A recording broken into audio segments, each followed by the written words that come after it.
But as I begin this today, I want you to think about this for a minute.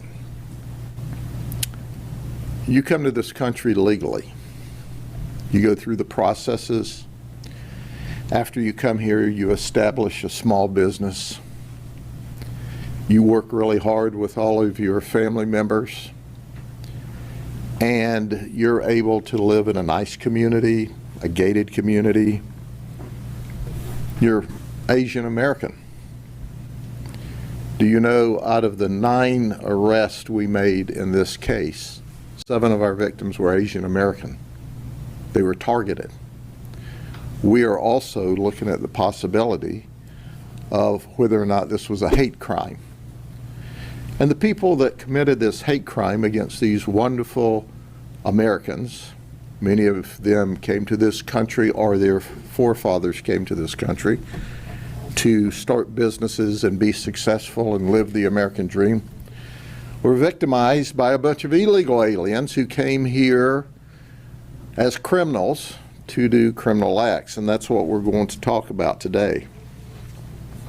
This all started for us here in the Sheriff's Office in March of 2023 with some high-end burglaries and high-end thefts. It's called the SATTAG. It's South American Theft Group. Now, it's not new to this country. In fact, we have groups from Colombia and South America working all across the United States as we speak. Strikes again. This time, the organized criminal operation hits in Nolensville. News 2's Andy Cordan has been tracking this investigation and joins us with the latest. Andy.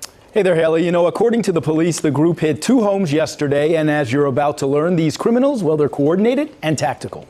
This video is perhaps the best clue that Nolensville police currently have. So here's the suspect getaway vehicle. Watch as a gold minivan getaway car drives up to the home, greeting 2 home burglars, both of whom are wearing reflective vests, as if they're delivery men or workers in the area. They're well known as the South American Theft Group. They're targeting business owners who are known to keep cash hoards, jewelry, designer handbags inside their home. According to investigators, the men have just broken into a house where they opened this safe inside of a closet. They use some sort of device to cut the hinges off. Ultimately, they'll steal more than $400,000 in cash and jewelry. So how did they pick these people? Through online, they're able to determine business owners, knowing that they historically do not keep money in the bank. They keep it inside the home, like in this instance, in a safe. According to police, the men are part of an international crime syndicate known as the South American Theft Group. They'll get a visa. They'll come to New York, Connecticut, New Jersey. Phoenix has a ton of it. Miami has a ton of it. And they'll come up to Atlanta. These highly organized criminals come to the United States, then working in small cells, scout out locations and victims, and then strike quickly. How sad were these victims? It's a huge monetary loss for them. And they're also have lost jewelry, handed down from generations along with the money.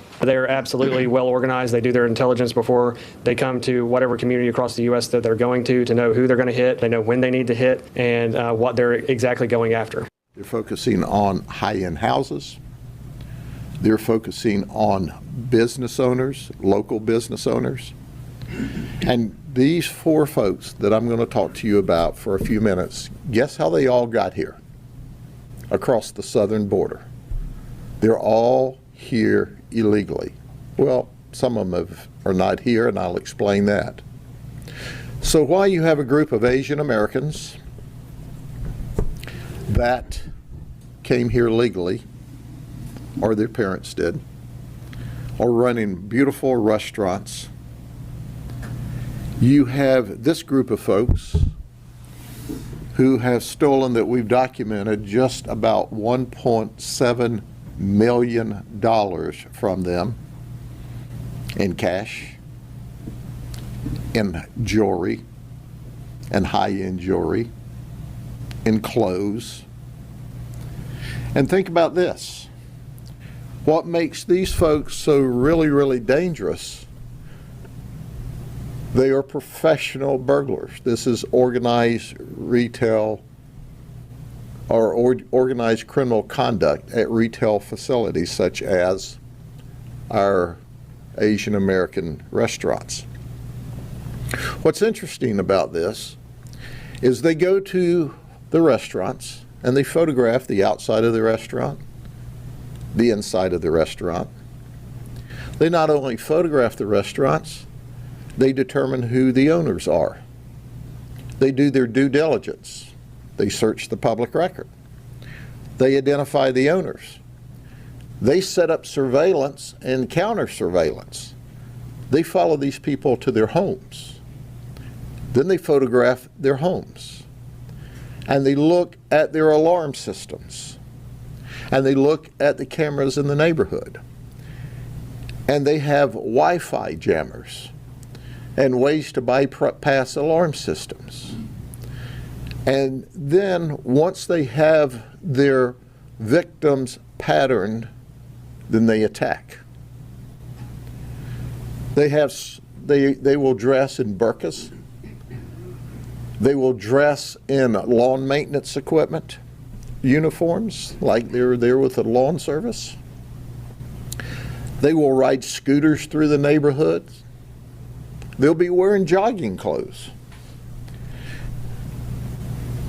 And once they see that the path is clear, that's when they break in and steal large amounts of items. You tell me, is America that hard up for population growth that you allow individuals from countries that had a history in civil war, gang, violence, killing, murdering, stealing, we'll let those individuals come over here into our society like we already have those problems already? This small Central American country, bordering Honduras and Guatemala, is often referred to as one of the most dangerous in the world.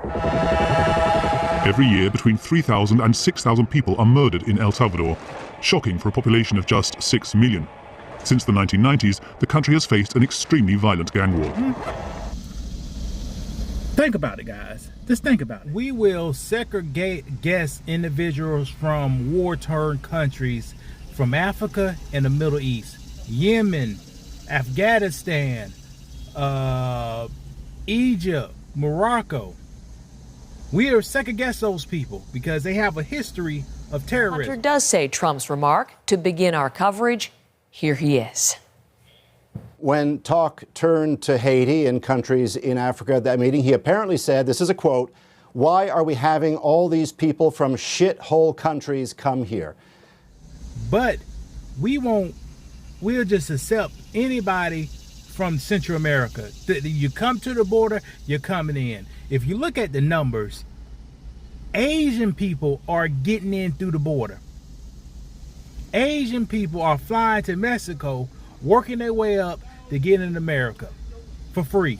No background checks, no histories, no paperwork. You come to the border, you're getting in. So what's the fastest growing group among them? Chinese migrants. Yes, you heard that right, Chinese.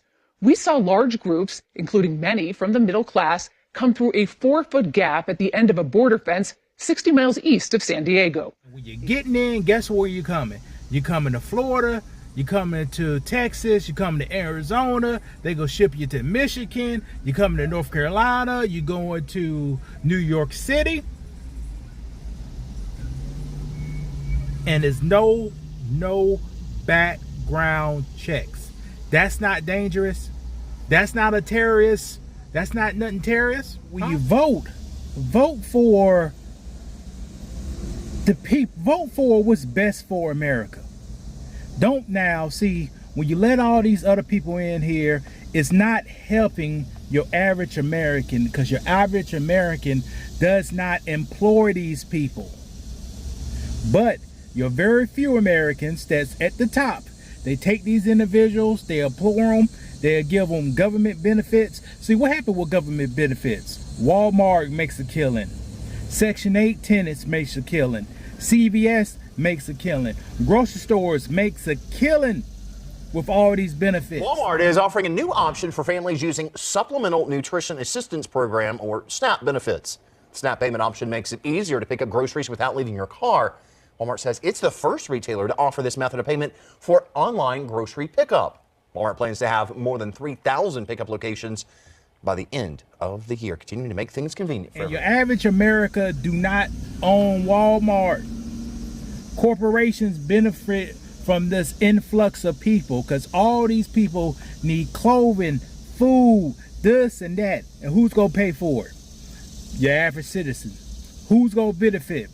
The top 10%. It's time for a change, guys. My lady, she's coming back. We in Arlington, Virginia right now, guys. Check this out. Make sure you subscribe. Make sure you like it. Peace.